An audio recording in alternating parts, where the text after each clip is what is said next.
Hi Mazda Gurus, I am here at Lansdown Mazda in Bath and I want to show you something really special. So I've come down here today to collect a car for a customer, and when I came in the showroom, look at this. Now Mazda fans, you might not think this is a Mazda, but this is actually an Mx-5 euphonic underneath all this. And the chassis itself actually comes from Gloucester, is that right Ollie? Yes.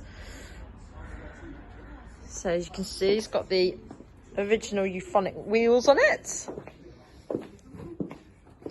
And you'll certainly recognise the steering wheel and the console.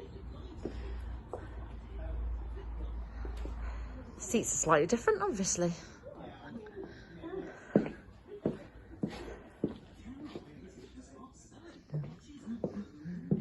It's pretty cool, isn't it?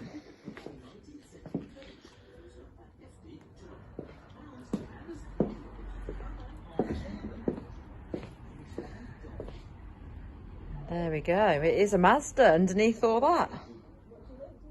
A real wolf in sheep's clothing, I think. Is that the way around? No, I don't know. But it's really cool. Thank you. See you soon, Mazda Gurus. Much love.